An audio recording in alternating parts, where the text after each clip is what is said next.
Yeah, I'm Gary Hooser, County Councilman.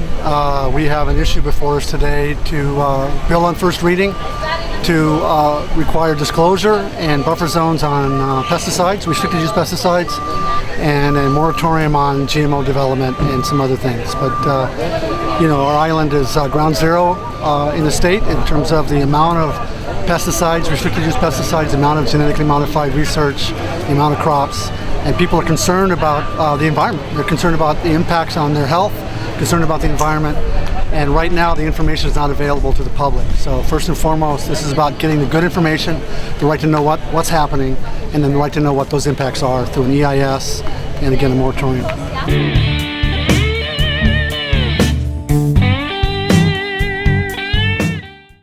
Today was the first reading of Bill 2491, which is going to call for a restriction on the use of pesticides and genetic engineered crops. Some of the parts of the bill are very, very restrictive.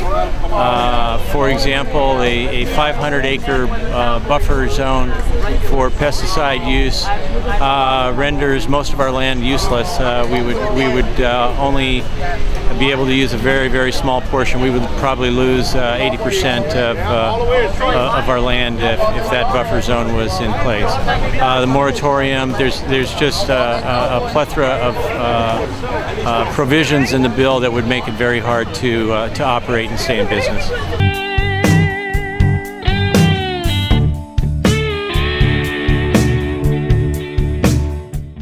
The bill being introduced today, 2491, is a bill that gives disclosure to all the pesticide testing on the island, and also puts a moratorium on expansion by the chemical companies until an environmental test is done and they have a green light for what they're doing, and it's totally legal.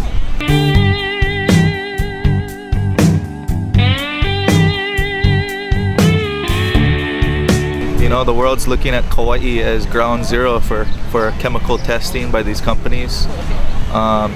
There is no disclosure on what chemicals they're using. It's totally in the dark, and there's a lot of health issues coming up around the fields.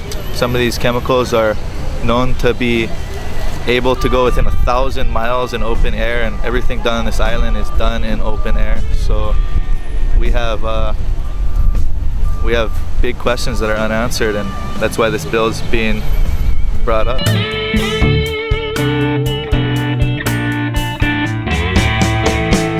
I'm principal scientist for Syngenta. I have a PhD in toxicology and I'm board certified in toxicology. I've been doing toxicology for about 30 years now.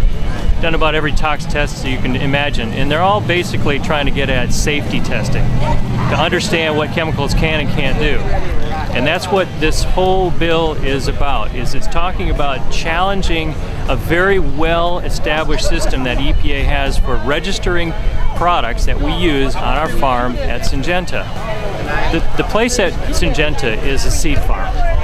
Like any farm, you plant seed, you tend to that seed, you're going to tend to the plant, and you're going to harvest. This is what farmers have been doing for thousands of years. The technology that we now have, Chris, is really the next stage in understanding how better we can actually produce more food on less land with less water. And that's what Syngenta is all about.